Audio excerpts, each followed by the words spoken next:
থানায় পোস্টিংরত আর সেখানে রাস্তায় অবস্থান কর্মসূচি গ্রহণ করতেছি। আমাদের এই বিচার কে দিবে? বৈষম্যহীন বাংলাদেশকে আমরা এই জন্য চেয়েছিলাম। আমাদের এক একটা ল বইয়ের দাম প্রায় 3,500 টাকা, যেটা আপনি বাইরের মার্কেটে, কিন্তু একাডেমির প্রশিক্ষণার্থী হিসেবে আমাদের থেকে সেটা 1600 টাকা করে নেওয়া হতো এক একটা বই। এছাড়াও বিভিন্ন একটা বইয়ের দাম 1600 টাকা। আমি তো বাদই দিলাম, আমাদের 1 বছর যাবত কতগুলো ল বই পড়তে হয়েছে। পেনাল কোড, ফৌজদারি আইন, অপরাধ, ক্রিমিনোলজি, তারপর হচ্ছে আমাদের বিভিন্ন অপরাধের ট্রাইব্যুনাল থেকে শুরু করে পড়িনি এমন কোনো জিনিস বাকি নাই। প্রত্যেকটা শিট, এক একটা শিটের দাম আমাদের থেকে প্রায় 500-700 টাকা প্রতি মাসে। এছাড়া আমাদের যাবতীয় কস্ট, এক একটা মাস্টার প্যারেডে আমাদেরকে প্রত্যেক সময় নতুন ইউনিফর্ম লাগতো, যেখানে কোনো স্ট্রেচ ছাড়া ইউনিফর্ম, তাহলে ওই ইউনিফর্মের দাম। তারপর আমাদের বুট পালিশের খরচ, যাবতীয় খরচ, একদম খাওয়া দাওয়া থেকে লাখ 2 লাখ টাকা চলে গেছে। প্রতি মাসে আমাদের থেকে 10 থেকে 12,000 15,000 এটা যার যার ব্যক্তিগত অনুসারে খরচ হতো। তাছাড়া আমরা তো ওখানে যে কোনো ধরনের খাবার খেতে পারতাম না। আমাদেরকে সুস্বাস্থ্য যাতে বজায় থাকে, আমরা যাতে ট্রেনিংয়ে দুর্বল হয়ে না পড়ি, যথাযথ পুষ্টিকর খাবার খেতে হতো। তো এই সবগুলো খাবারের দামও ওখানে অনেক বেশি, যেগুলো বাইরের থেকে একাডেমির ভেতরে স্বাভাবিকভাবে একটু প্রাইস বেশি থাকে। তো সেগুলো আমাদেরকে আমি যখন একাডেমিতে ট্রেনিংরত ছিলাম, আমার বাবার হার্টে 2টা ব্লক ধরা পড়ে। এরপরেও আমার পরিবার আমাকে টাকা পাঠিয়েছে। তাহলে আপনি বুঝে দেখেন আমার এখন বর্তমান অবস্থা কতটুকু শোচনীয়।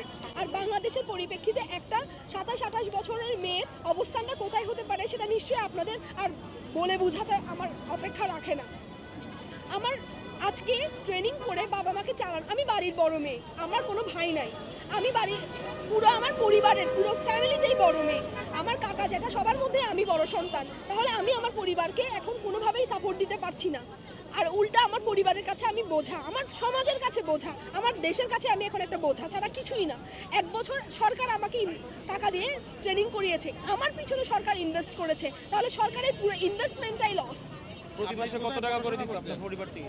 আমার পরিবার থেকে আমি এক এক মাসে এক এক রকম নিতাম। দেখা যেত এই মাসে 10,000 টাকা, কোনো মাসে আমাদের বই কিনতে হয়, কোনো মাসে আমাদের শিট কিনতে হয়, তাহলে বই আর শিটের দাম তো একই হবে না। আবার কোনো মাসে দেখা গেছে মাস্টার পেরেড হয় নাই বা হয়েছে, তো এক এক মাসে 10 থেকে 12,000, আমি সর্বোচ্চ 15,000 আপনাকে বলতে পারি যে এক এক মাসে এক এক রকম কস্টিং হতো। কারো 10, কারো 12, কারো 15, এটা যার যার ব্যক্তিগত বিষয়ের ওপর থাকে। পরিবারের বাইরে থেকে কোনো কটূক্তি শুনতে হচ্ছে কিনা? অবশ্যই। আমি যখন আজকে যাই, আমাদেরকে দেওয়া হয়েছে শৃঙ্খলা ভঙ্গের কারণে, কিন্তু আজকে আমি বের হলে আমার মাকে দেখে, ও মেয়ে কত লাখ টাকা দিয়েছেন। আমি কি টাকা দিয়ে চাকরি নিয়েছি ভাই? 39তমতে ভাইবা দিয়ে ফেরত আসছি, 40তমতে আমার চাকরি হয়েছে। তাহলে আমার মেধার দাম কি আজকে টাকা দিয়ে বিক্রি হবে? আমার মেধার পরিচয় কি টাকা দিয়ে? আমি আমার বাবা মা যেখানে আমাকে এখন অবস্থা শোচনীয়, আমি কোন দরকার আমি টাকা দিয়ে চাকরি নিব? প্রাইমারি স্কুলে চাকরি ছেড়ে আজকে এখানে এসেছি কি টাকা দিয়ে চাকরি করার জন্য? ভালো ছিল প্রাইমারি স্কুলে চাকরি করতাম।